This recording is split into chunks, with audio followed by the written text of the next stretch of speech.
यार एक बार फिर से स्वागत है आपके अपने YouTube चैनल दियो जीके ट्रिक्स में। तो दोस्तों यहाँ पर डेली की तरह पीटी का मॉडल पेपर आपका सॉल्व कराया जाता है।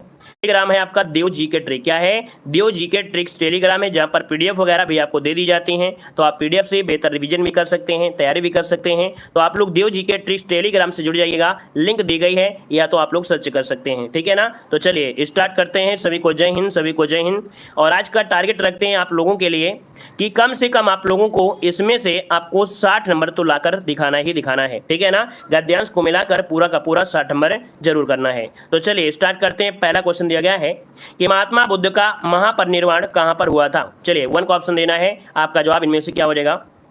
चलिए 1 का ऑप्शन यहाँ पर देखिए, आपका जवाब आ रहा है आपके सी नंबर। चलिए आपका जवाब बिल्कुल सही है, सी नंबर हो जाएगा कुशीनगर में। कहाँ पर है? आपका कुशीनगर जो कि ऑप्शन है यहाँ पर सी नंबर है, राइट हो जाएगा। क्लियर है? और ये वैशाख पूर्णिमा के दिन, कब? वैशाख पूर्णिमा के दिन 483 ईस्वी पूर्व में उत्तर प्रदेश के कुशीनगर अर्थात कुशीनारा पर महात्मा बुद्ध को निर्वाण की प्राप्ति हुई थी, है ना? तो ऑप्शन बनेगा यहाँ पर सी नंबर है, राइट हो जाएगा। आगे बढ़िए, क्वेश्चन दिया गया है निम्नलिखित में से कौन सा धर्म विश्व विनाशकारी प्रलय की अवधारणा में विश्वास नहीं करता है। चलिए बताइएगा कि निम्नलिखित में से कौन सा धर्म विश्व विनाशकारी प्रलय की अवधारणा पर विश्वास नहीं करता है। तो यहाँ पर बौद्ध, जैन, हिंदू या इस्लाम।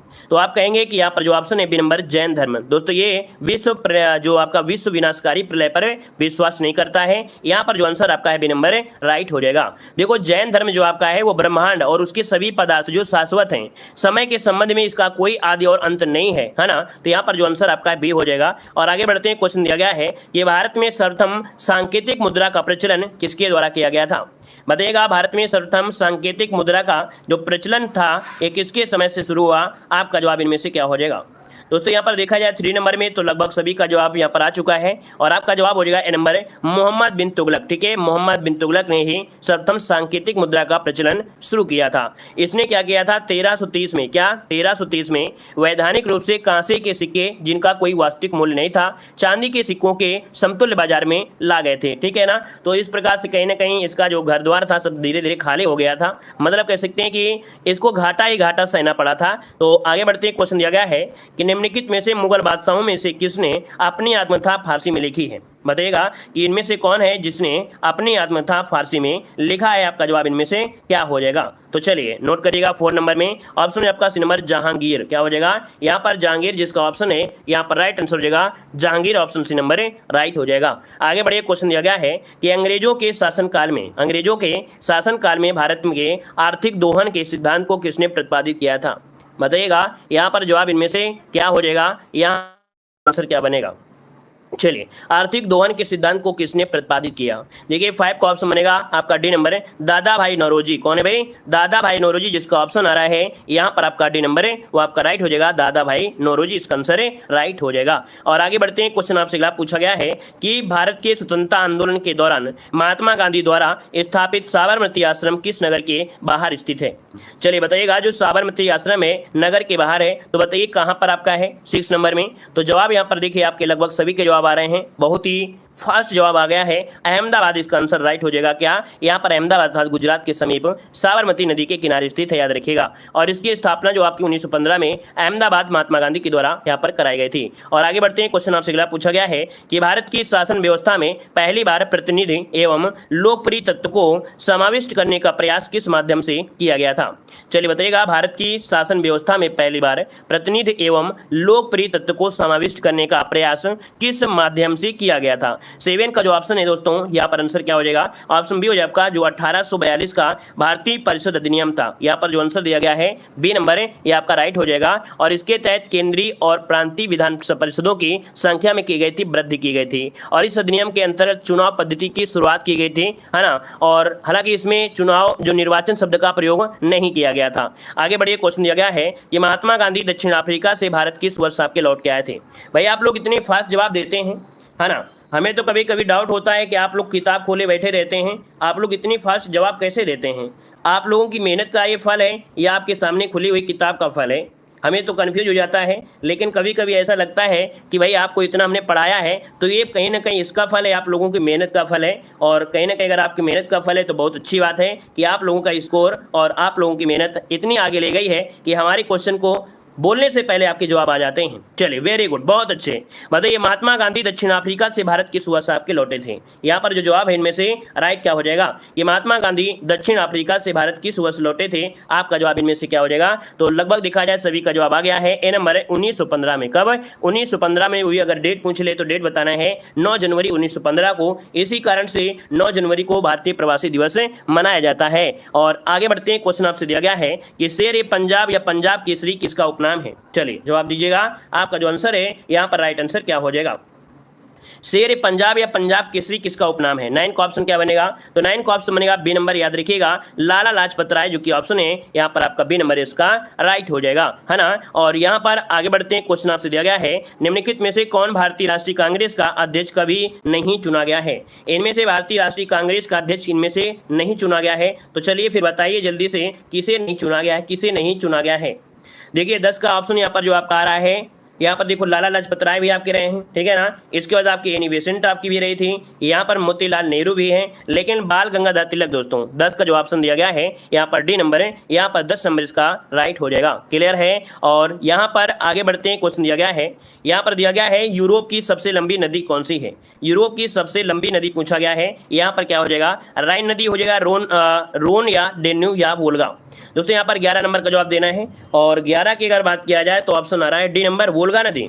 चलिए 11 का ऑप्शन डी नंबर बिल्कुल सही है। यहाँ पर जो आंसर बनेगा डी हो जाएगा, वोल्गा इसका आंसर जो आपका है डी नंबर राइट हो जाएगा। क्लियर है।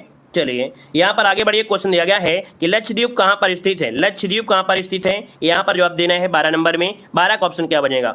लक्षद्वीप, जो कि आप देख सकते हैं कि भारत में कहाँ पर है? लक्षद्वीप है आपके यहाँ पर। और ये जो आपका एरिया है ये क्या है? आपका अरब सागर है। क्या है? अरब सागर, अर्थात ऑप्शन जिसका आ रहा है ए नंबर राइट हो जाएगा। यह भारत का सबसे छोटा केंद्र शासित प्रदेश भी है ना। और इसमें जो द्वीपों की संख्या है वो आपकी कितनी है लक्षद्वीप में? तो लक्षद्वीप में द्वीपों की संख्या 36 है दोस्तों। कितनी है? तो आपकी 36 है, क्योंकि भी क्वेश्चन आपके पूछे जाते हैं। और यहाँ की राजधानी क्या है? कवारत्ती है। क्या है? कवारत्ती है, जो कि सबसे प्रमुख शहर भी है। आगे बढ़िए, क्वेश्चन दिया गया है कि निम्नलिखित दर्रों में से किससे होकर लेह जाने का रास्ता है? निम्नलिखित दर्रों में से किससे होकर लेह जाने का रास्ता है? 13 का ऑप्शन बनेगा यहाँ पर कौन सा भाई? 13 का ऑप्शन बनेगा ये नंबर, जोजिला दर्रा है। क्या है? जोजिला दर्रा है दोस्तों। यहाँ पर नंबर जोजिला दर्रा से होकर ही ले जाने का रास्ता मिलता है। और यह भारत और एशिया की सबसे लंबी सड़क सुरंग भी आपकी है। आगे बढ़िए, क्वेश्चन दिया गया है निम्नलिखित में से कौन सी झील भारत के पश्चिमी घाट पर या पश्चिमी तट पर स्थित है? चलिए पश्चिमी तट पर स्थित है, यहाँ पर कौन है? चिल्का झील। और चिल्का झील की अगर किया जाए तो ये तो आपके उड़ीसा में है ना। और इसके बाद देखा जाए पुलिकट झील, तो ये आपके आंध्र प्रदेश और तमिलनाडु के बॉर्डर पर है ना।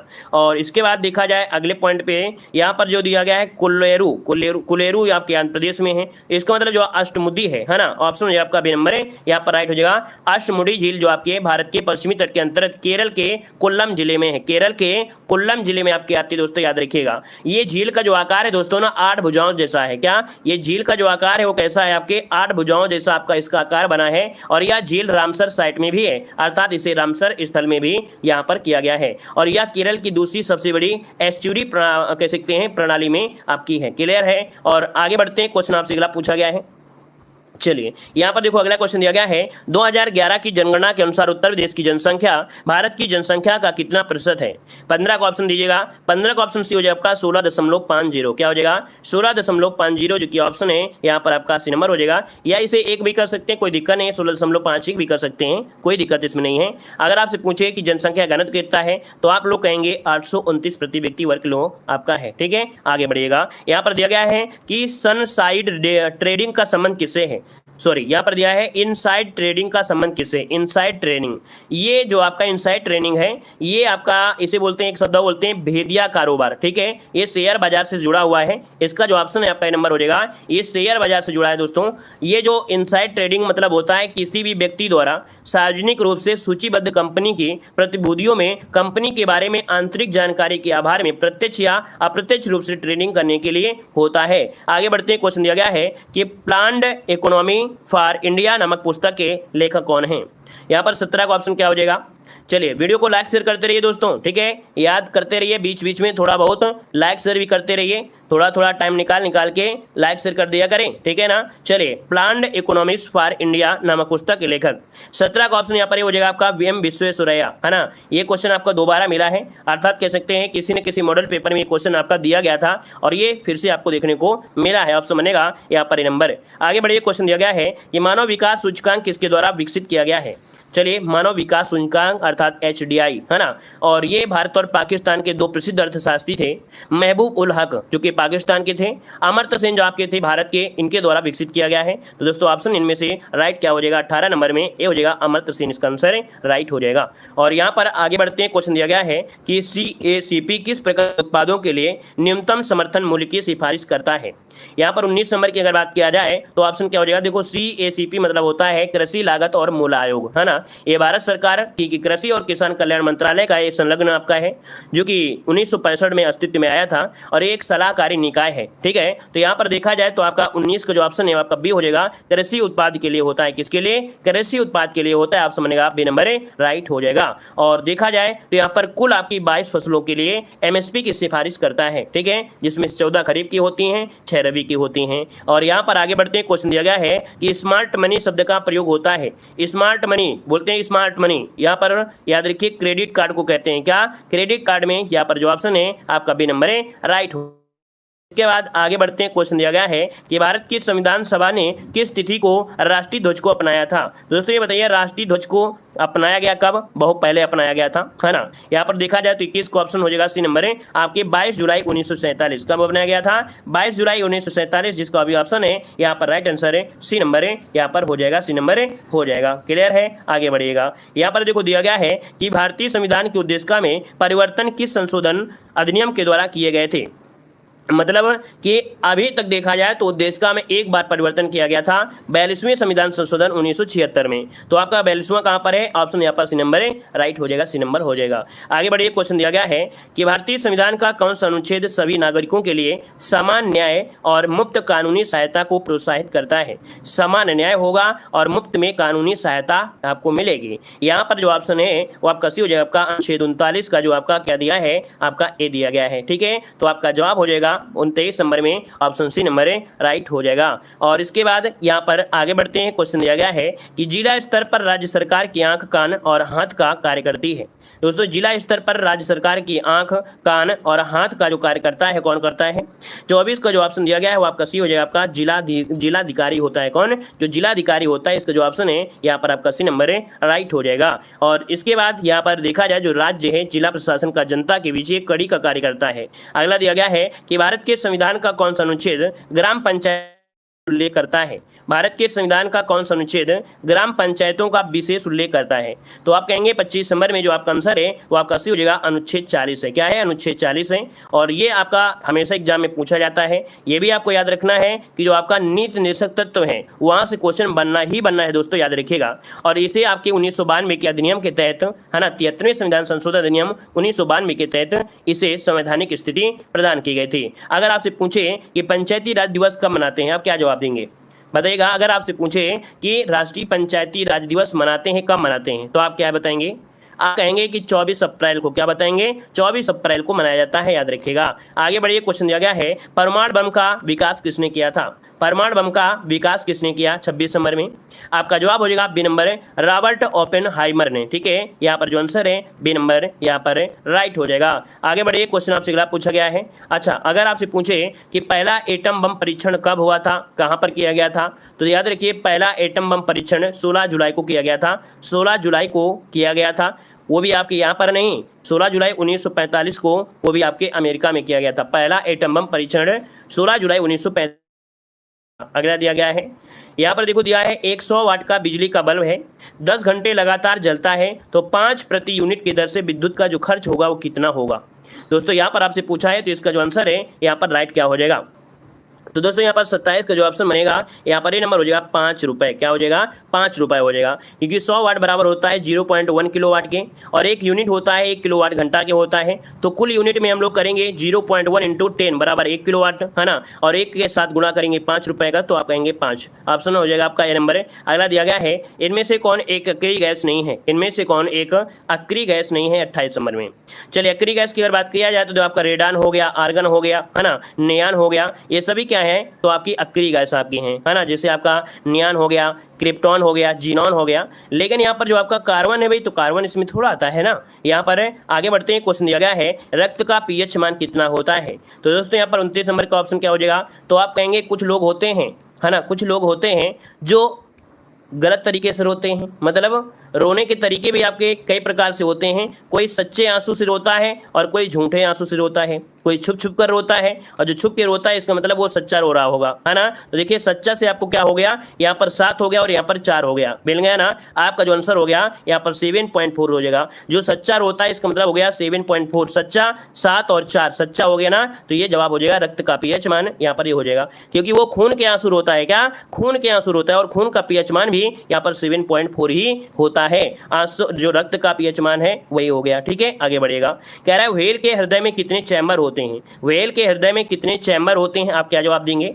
यहाँ पर 30 नंबर की अगर बात किया जाए तो दोस्तों यहाँ पर हो जाएगा आपका सी नंबर, यहाँ पर 4 होते हैं। कितने होते हैं? 4 होते हैं दोस्तों, याद रखिएगा। क्यों? क्योंकि ये स्तनधारी है। क्या? स्तनधारी है। जैसे मनुष्य होते हैं तो उसके भी 4 पार्ट होते हैं, उसी प्रकार से जो व्हेल है ये आपका एक स्तनधारी जीव है, तो यहाँ पर इसके भी 4 आपके चैम्बर होते हैं। ऑप्शन बने आपका सी नंबर। आगे बढ़िए, क्वेश्चन दिया गया है उच्छ्वास का सेशन विच्छेद में से क्या है? आप इसे तोड़ेंगे तो आप कैसे तोड़ पाएंगे? यहाँ पर 36 नंबर में। तो देखिए ऑप्शन आपका सी नंबर उत्तधन श्वास। क्या हो जाएगा? उत्तधन श्वास, जिसका ऑप्शन है सी नंबर राइट हो जाएगा। अगला दिया गया राग शब्द का विलोम क्या होता है? राग शब्द का विलोम पूछा गया है, तो 37 का ऑप्शन क्या बनेगा? चलिए 37 का जो ऑप्शन बनेगा बी हो जाएगा, विराग होता है। राग का हो जाएगा विराग हो जाएगा। अगला निम्नलिखित में से कौन सा शब्द सूर्य का पर्यायवाची नहीं है? सूर्य का पर्यायवाची नहीं है, तो चलिए यहाँ पर देखते हैं 38 नंबर में क्या बनेगा। तो देखो यहाँ पर दिया गया है दिनकर, दिया गया है ना, दिनकर, दिवाकर, भानु, भास्कर, लेकिन हिमकर तो नहीं होता है ना। यहाँ पर 38 नंबर की अगर बात किया जाए तो आपका सी नंबर यहाँ पर हो जाएगा। यहाँ पर याद रखिएगा कि भाई हिमकर नहीं होता है। आगे बढ़िए, क्वेश्चन दिया गया है निम्नलिखित में से शुद्ध वाक्य का चयन करना है। यहाँ पर शुद्ध वाक्य इनमें से क्या है? कह रहा आपसे चाय ठंडा हो गया? नहीं भाई, चाय है तो चाय ठंडी हो गई, है ना, क्योंकि स्त्रीलिंग में हो जाएगा। हलवा गरम गरम अच्छी नहीं, हलवा गरम गरम अच्छा लगता है, ठीक है ना, हलवा के हिसाब से यहाँ पर अच्छा हो जाएगा। पकने से पहले जामुन हरी होती है, पकने से पहले जामुन हरी होती है। यहाँ पर देखो जामुन हरा होता है। यहाँ पर पेड़ लगाओ जीवन बचाओ, ऑप्शन देखिए डी नंबर आपका राइट हो जाएगा कि पेड़ लगाओ जीवन बचाओ, बिल्कुल आपका राइट आंसर हो जाएगा। क्लियर है ना। चलिए यहाँ पर आगे बढ़ते हैं, क्वेश्चन आपसे दिया गया है, यहाँ पर दिया है ठिठुरता हुआ गणतंत्र इस व्यंग संग्रह के व्यंगकार कौन है? तो दोस्तों यहाँ पर आपको मालूम है व्यंग, और व्यंग में आपके कौन से आपके जाने जाते हैं? तो 40 का ऑप्शन बी बन जाएगा। ये हरिशंकर परसाई हैं जो कि व्यंगकार लेखक हैं, है ना। यहाँ पर वो व्यंग रचना इन्होंने किया, इसलिए इन्हें जाना जाता है। और इसके कि भारत का सबसे पुराना गिरजाघर सेंट थॉमस जो कि यहाँ पर चर्च किस राज्य में है? 61 का ऑप्शन बनेगा सी नंबर, ये केरल में है। कहाँ पर है? ये आपके केरल में ऑप्शन बनेगा, यहाँ पर सी नंबर राइट हो जाएगा। आगे बढ़िए, क्वेश्चन आपसे दिया गया है कि हैती देश की राजधानी बताइएगा। हैती देश की राजधानी क्या है? तो 62 का ऑप्शन बनेगा आपका नंबर है पोर्ट ओ प्रिंस। क्या है? पोर्ट ओ प्रिंस, यहाँ पर याद रखिएगा। यहाँ पर देखिए आपका दिया गया है किंगस्टन। क्या दिया है? किंगस्टन। ये जमैका की है। क्या है? जमैका की है। अगर हमने एक शब्द दिया है जमैका, दोस्तों एक पॉइंट आपके दिमाग में जरूर आया होगा कि जमैका शायद नाम लग रहा है। क्यों भाई? जमैका जो आपका है सुना सुना नाम लग रहा है कि नहीं लग रहा है? जमैका जो है यहाँ से हुसैन जो कि धावक हैं, है ना, हुसैन बोल्ट जो धावक हैं वो आपके जमैका ही से थे, ठीक है ना। तो यहाँ की याद रखिए राजधानी क्या है? किंगस्टन है। क्या है? किंगस्टन है। और इसके बाद आगे बढ़ते हैं, क्वेश्चन दिया गया है, कह रहा है राष्ट्रपति द्वारा राज्यसभा में कितने सदस्यों को नामित किया जा सकता है? तो दोस्तों आपका आंसर में से क्या हो जाएगा? 63 नंबर में। तो 63 का ऑप्शन यहाँ पर सी हो जाएगा आपके 12। क्या हो जाएगा? 12, जो कि ऑप्शन है यहाँ पर सी नंबर राइट हो जाएगा। आगे बढ़ते हैं, क्वेश्चन दिया गया है संयुक्त राष्ट्र पर्यावरण कार्यक्रम का मुख्यालय कहाँ पर स्थित है? संयुक्त राष्ट्र पर्यावरण कार्यक्रम का जो मुख्यालय है वो आपके कहाँ पर है? यहाँ पर आंसर देना है। चलिए भाई 64 नंबर में। नौरोबी जो कि आपके केन्या में है, नौरोबी जो कि आपकी केन्या में है। ऑप्शन है आपका यहाँ पर ए नंबर है। स्थापना पूछ ले तो आपको बताना है कि सर 1972 में इसकी स्थापना की गई थी 5 जून को, ठीक है, 5 जून 1972 को इसकी स्थापना की गई थी। इसका मुख्यालय नैरोबी जो कि आपके केन्या में है। आगे बढ़िए, क्वेश्चन दिया गया है कि मीनाक्षी मंदिर कहाँ पर स्थित है। मीनाक्षी मंदिर जो आपका है कहाँ पर है, चलिए जवाब दीजिएगा कि मीनाक्षी मंदिर जो आपका है कहाँ पर है, 65 नंबर में। 65 का जो ऑप्शन है आपका राइट आंसर हो जाएगा बी, याद रखिए तमिलनाडु में है। कहाँ पर है, तमिलनाडु जो कि ऑप्शन बनेगा यहाँ पर बी नंबर है, राइट हो जाएगा। आगे बढ़िए, क्वेश्चन आपसे दिया गया है कि भारत में सूफी संप्रदाय का संस्थापक किसे माना जाता है। चलिए बताइएगा, भारत में सूफी संप्रदाय का जो संस्थापक माना जाता है वो किसे माना जाता है। यहाँ पर जो आपका आंसर है राइट क्या हो जाएगा, तो चलिए 66 नंबर जवाब दीजिएगा। जवाब हो जाएगा आपका सी नंबर मोइनुद्दीन चिश्ती जो आपके है ना। यहाँ पर जो आंसर है आपका सी नंबर मोइनुद्दीन चिश्ती, इसका आंसर है राइट हो जाएगा, ठीक है ना। और जो मोइनुद्दीन चिश्ती हैं इनका जन्म ईरान में हुआ था, ठीक है, ईरान में हुआ था, सिजिस्तान में, सिजिस्तान जो कि वर्तमान में सिस्तान बोलते हैं, वहाँ पर हुआ था। और 1192 में अजमेर में रहने के साथ ही उपदेश देना वहाँ पर शुरू कर दिया था, ठीक है। और अजमेर में उनकी दरगाह भी है, तो यहाँ पर आंसर है आपका सी नंबर है, राइट हो जाएगा। आगे बढ़िए, क्वेश्चन दिया गया है भीमबेटका किसके लिए प्रसिद्ध है। भीमबेटका किसके लिए प्रसिद्ध है, यहाँ पर 67 का ऑप्शन देना है। और 67 का ऑप्शन जो बनेगा राइट आंसर क्या हो जाएगा, चलिए 67 का ऑप्शन आपका ए नंबर गुफाओं के शैल चित्र के लिए, किसके लिए, गुफाओं के शैल चित्र के लिए भीमबेटका जाना जाता है। और ये आपके कहाँ पर है, तो रायसेन जिला जो कि आपके एमपी में है ना। तो ऑप्शन बनेगा यहाँ पर ए नंबर है। आगे बढ़ते हैं, क्वेश्चन दिया गया है कि किस सम्मेलन में संयुक्त राष्ट्र पर्यावरण कार्यक्रम की स्थापना का निर्णय लिया गया था। देखिए 68 का जो ऑप्शन है इनमें से क्या हो जाएगा, 68 नंबर में। देखिए 68 की अगर बात किया जाए तो ऑप्शन बनेगा आपका डी नंबर है, ये स्टॉकहोम सम्मेलन है। दोस्तों यहाँ पर देख सकते हैं संयुक्त राष्ट्र पर्यावरण कार्यक्रम दिया गया है, मॉन्ट्रियल होता है तो हम लोग ओजोन की बात करते हैं, यहाँ पर दिया है पर्यावरण तो आपका स्टॉकहोम सम्मेलन है। यहाँ पर जो 68 का ऑप्शन दिया गया है वो आपका जवाब यहाँ पर डी नंबर इसका राइट हो जाएगा कि स्टॉकहोम सम्मेलन के दौरान 1972 में संयुक्त राष्ट्र पर्यावरण कार्यक्रम का शुभारंभ किया गया था, है ना। इसका मुख्यालय कहाँ पर है, तो आपके केन्या जो कि राजधानी नैरोबी में है। आगे बढ़िए, क्वेश्चन दिया गया है कि अंतर्राष्ट्रीय ओलंपिक समिति का मुख्यालय कहाँ पर स्थित है। अंतर्राष्ट्रीय ओलंपिक समिति का मुख्यालय जो आपका है कहाँ पर है, आपका जवाब क्या हो जाएगा, तो आपके लुसाने में है। दोस्तों कहाँ पर है, ये आपके लुसाने, जिसका ऑप्शन है यहाँ पर ए नंबर इसका राइट हो जाएगा। और यहाँ पर लुसाने कहाँ पड़ता है, तो आपके स्विट्जरलैंड में, कहाँ पर है, स्विट्जरलैंड में पड़ता है दोस्तों, याद रखिएगा। और ये गैर लाभकारी स्वतंत्र अंतर्राष्ट्रीय संगठन है, क्या, यह एक गैर लाभकारी स्वतंत्र अंतर्राष्ट्रीय संगठन है, याद रखिएगा, ठीक है ना। और 23 जून को क्या मनाते हैं, 23 जून को मनाते हैं अंतर्राष्ट्रीय ओलंपिक दिवस मनाया जाता है। आगे बढ़ते हैं, क्वेश्चन आपसे अगला पूछा गया है, कह रहा आपसे कार्टाजेना प्रोटोकॉल का संबंध किससे है। चलिए यहाँ पर 70 का ऑप्शन क्या बनेगा, तो देखिए 70 का ऑप्शन डी हो जाएगा, ये है आपके जैव सुरक्षा समझौते से है। किससे है, तो आपके जैव सुरक्षा समझौते से है। ऑप्शन यहाँ पर डी नंबर इसका राइट हो जाएगा। क्या है कि हाल ही में सतत विकास लक्ष्यों की दिशा में प्रगति को ट्रैक करने वाला पहला शहर कौन बना है। 35 नंबर का जो ऑप्शन इनमें से क्या हो जाएगा, तो ये है आपका भोपाल, ठीक है, कौन है, भोपाल, जो कि ऑप्शन बनेगा यहाँ पर आपका सी नंबर। आगे बढ़िए, क्वेश्चन दिया गया है कि हाल ही में प्रमोद भारत ने थाईलैंड पैरा बैडमिंटन अंतर्राष्ट्रीय टूर्नामेंट में कौन सा पदक जीता है। हाल ही में प्रमोद भगत ने, सॉरी कह रहा है हाल ही में प्रमोद भगत ने थाईलैंड पैरा बैडमिंटन अंतर्राष्ट्रीय टूर्नामेंट में कौन सा पदक जीता है। 36 को ऑप्शन बनेगा ए नंबर आपका स्वर्ण पदक हो जाएगा, ठीक है, ऑप्शन बनेगा यहाँ पर ए नंबर है। अगला क्वेश्चन दिया गया है कि हाल ही में आयोजित स्पेनिश फुटबॉल लीगा 2022-23 का खिताब किस टीम ने जीता है। तो दोस्तों स्पेनिश फुटबॉल लीगा 2022-23 का खिताब किस टीम ने जीता है। यहाँ पर आंसर हो जाएगा आपका बार्सिलोना, ठीक है, ऑप्शन बनेगा ए नंबर है बार्सिलोना, इसका आंसर है राइट हो जाएगा। और आगे बढ़िए, क्वेश्चन आपसे अगला पूछा गया है कि हाल ही में किस अंतरिक्ष एजेंसी ने चंद्रमा की सिमुलेटेड मिट्टी में निर्वात के वातावरण में ऑक्सीजन निकालने में सफलता हासिल की है। दोस्तों 38 की अगर बात करते हैं तो ऑप्शन यहाँ पर भी हो जाएगा नासा हो जाएगा, ठीक है, नासा है जो कि ऑक्सीजन निकालने में सफलता हासिल किया है, ये चंद्रमा की जो आपकी मिट्टी है। और आगे बढ़ते हैं, क्वेश्चन आपसे दिया गया है कि ग्रीन ऑर्गेनाइजेशन ने किस मेट्रो को ग्रीन वर्ल्ड अवार्ड 2023 प्रदान किया है। चलिए, ग्रीन ऑर्गेनाइजेशन ने किस मेट्रो को ग्रीन वर्ल्ड अवार्ड 2023 प्रदान किया है। 39 का ऑप्शन बी हो जाएगा दोस्तों, याद रखिए चेन्नई मेट्रो को, ठीक है, बी नंबर हो जाएगा, चेन्नई मेट्रो हो जाएगा। अगला आपसे दिया गया है कि हाल ही में किसे परमाणु ऊर्जा आयोग के अध्यक्ष के रूप में नियुक्त किया गया है। यहाँ 40 को ऑप्शन बनेगा आपका सी नंबर ए के मोहंती को, ठीक है, अजीत कुमार मोहंती को नियुक्त किया गया है। अगला क्वेश्चन आपसे दिया गया है कि 12 से 13 मई 2023 को छठा हिंद महासागर सम्मेलन कहाँ पर आयोजित किया गया है। 41 का ऑप्शन बनेगा डी नंबर, ढाका बांग्लादेश में। ठीक है, ढाका जो कि बांग्लादेश है। यहाँ पर आंसर जो आपका है यहाँ पर राइट हो जाएगा, आपका डी नंबर है राइट हो जाएगा। क्लियर है भैया, आगे बढ़िए। क्वेश्चन दिया गया है, कह रहा आपसे किस संगठन ने हाल ही में नीति आयोग के साथ मिलकर सामाजिक क्षेत्र में सर्वोत्तम अभ्यास एक संग्रह 2023 जारी किया है। तो दोस्तों यहाँ पर देख सकते हैं सामाजिक क्षेत्र में सर्वोत्तम अभ्यास एक संग्रह 2023 ये जारी किया है किस संगठन ने।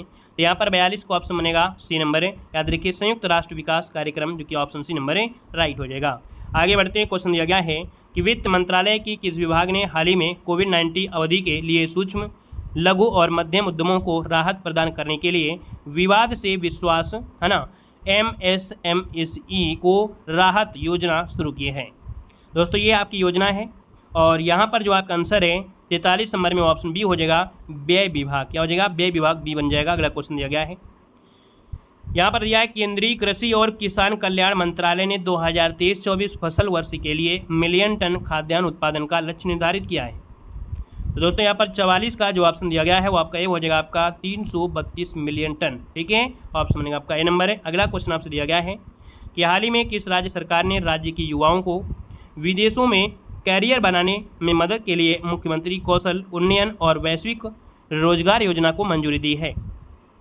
यहाँ पर ऑप्शन डी हो जाएगा, आपका उत्तराखंड हो जाएगा। क्या हो जाएगा, उत्तराखंड इसका आंसर है राइट हो जाएगा। उत्तराखंड विदेश में रोजगार के इच्छुक युवाओं को सपना होगा साकार। अगला क्वेश्चन दिया गया है कि हाल ही में किस देश के राष्ट्रपति ने संविधान के पुनर्लेखन के लिए जनमत संग्रह जीता है।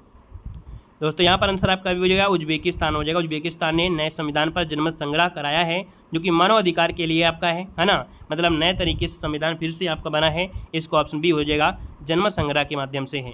अगला आपसे दिया गया है कि हाल ही में बंगाल की खाड़ी में आए चक्रवाती तूफान मोचा का नामकरण किस देश के द्वारा किया गया है। देखिए 47 नंबर का आपका दिया गया है, कह रहा है नामकरण। ठीक है, ये बंगाल की खाड़ी में आया था, मोचा से प्रभावित हुआ था म्यांमार। नामकरण आपसे पूछा गया है, नामकरण किया है यमन ने। तो ऑप्शन बनेगा यहाँ पर आपका सी नंबर है राइट हो जाएगा। आगे बढ़िए, क्वेश्चन आपसे दिया गया है कि तुर्की की मंजूरी के बाद कौन सा देश नाटो का 31वां सदस्य बन गया है। यहाँ पर दोस्तों याद रखिएगा, ये क्वेश्चन अभी पूछा भी गया था, फिनलैंड इसका जो आंसर है यहाँ पर राइट हो जाएगा। दोस्तों यहाँ पर आगे बढ़िए, क्वेश्चन आपसे दिया गया है कि कांग्रेस के पूर्व नेता और डेमोक्रेटिक आज़ाद पार्टी के अध्यक्ष गुलाम नबी आज़ाद की आत्मकथा का विमोचन दिल्ली में किया गया है। तो दोस्तों ये आत्मकथा इनकी है क्या, इनकी आत्मकथा नाम है आज़ाद। ऑप्शन बनेगा बी नंबर है राइट हो जाएगा, आज़ाद इनकी आत्मकथा का नाम है। अगला क्वेश्चन दिया गया है कि 10 अप्रैल 2023 को चुनाव आयोग ने किस पार्टी को राष्ट्रीय पार्टी का दर्जा प्रदान किया है।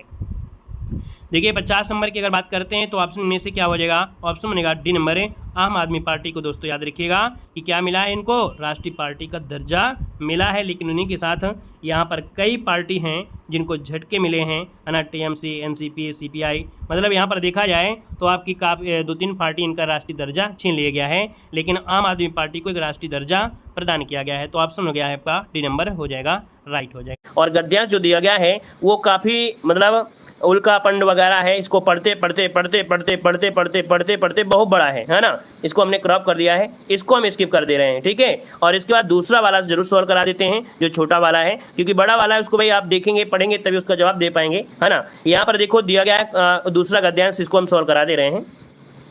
कराए साहित्योन्नत के साधनों में पुस्तकालयों का ध्यान अत्यंत महत्वपूर्ण है। इनके द्वारा साहित्य के जीवन की रक्षा, पुष्टि और अभिवृद्धि होती है। पुस्तकालय सभ्यता के इतिहास का जीता जागता क्या है, गवाह है। इसी के बल पर वर्तमान भारत को अपने अतीत गौरव पर गर्व है। पुस्तकालय भारत के लिए कोई नई वस्तु नहीं है। लिपि के आविष्कार से आज तक लोग निरंतर पुस्तकों का संग्रह करते रहे हैं।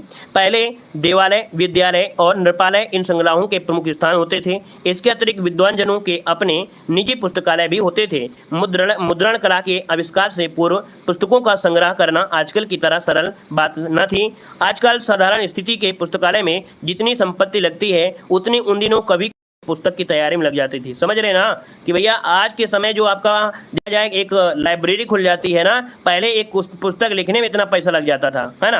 तो देखिए अगला दिया गया है, कह रहा है एक पुस्तक की तैयारी में लग जाया करते थे। भारत के पुस्तकालय संसार भर में अपनी सानी नहीं रखते थे। प्राचीन काल से लेकर मुगल सम्राटों के समय तक यही स्थिति रही। चीन, फारस आदि सूर्य स्थित देशों के झुंड विद्यानुरागी लंबी यात्राएं करके भारत आया करते थे। ठीक है, ये आपका गद्यांश रहा। अब देखिए इसका जो दिया गया है आपका क्वेश्चन, कह रहा है पुस्तकालयों के द्वारा किसके जीवन की रक्षा, पुष्टि और अभिवृद्धि होती थी। तो यहाँ पर आप कहेंगे कि साहित्य की होती थी। किसकी? साहित्य की। यहाँ पर आंसर आपका ये नंबर हो जाएगा। अगला आपसे यहाँ पर देखो दिया गया है कि साहित्य की उन्नति के साधनों में महत्वपूर्ण स्थान किसका है? साहित्य की उन्नति के स्थानों में महत्वपूर्ण स्थान किसका है? यहाँ पर 77 ऑप्शन आपका डी नंबर पुस्तकालय। ये देखो गद्यांश जो आपका कहीं ना कहीं नया गद्यांश है। क्या ये नया गद्यांश है? क्योंकि अभी तक गद्यांश कहीं ना कहीं पढ़े मिलते थे तो उनको हम लोग पढ़ा देते थे, स्किप करा देते थे, लेकिन नया गद्यांश आपको मिला है इसलिए इसको पढ़ा जरूर रहे हैं। अगला है सभ्यता के इतिहास का जीता जागता गवाह क्या है? सभ्यता के इतिहास का जीता जागता गवाह क्या है 78 में? तो आप कहेंगे पुस्तकालय है। क्या है? पुस्तकालय है। अगला दिया गया है कि मुद्रण कला के आविष्कार के पहले कौन सा कार्य कठिन था? तो यहाँ पर देखिए 79 का जो ऑप्शन है वो आपका सी हो जाएगा। पुस्तकों का जो संग्रह है ये बहुत कठिन होता था। क्या ये बहुत कठिन होता था? और क्वेश्चन नंबर आपका अगला क्वेश्चन नंबर 80 दिया गया है जो कि आपका क्रॉप करने से छूट गया है। 80 नंबर में आपसे कहा गया है गद्यांश का शीर्षक क्या है? गद्यांश का शीर्षक पूछा गया है। गद्यांश में शीर्षक क्या है? तो इसमें शीर्षक है भारत, पुस्तकालय और आपका भारत। ठीक है, इस गद्यांश में जो बात की गई थी वो आपके पुस्तकालय और भारत। क्यों? क्योंकि एक पॉइंट और दिया गया था कि चाइना के लोग भी यहाँ पर आते थे। इसका मतलब है कि भारत में शिक्षा का महत्वपूर्ण केंद्र हुआ करता था, तो इसलिए यहाँ पर पुस्तकालय और भारत ये इसका शीर्ष था। तो दोस्तों इस प्रकार से यहाँ पर जो क्लास होती है वो आपकी कंप्लीट होती है। तो चलिए आज की क्लास रखते हैं। सभी लोग लाइक करें, शेयर करें। सभी को जय हिंद, वंदे मातरम।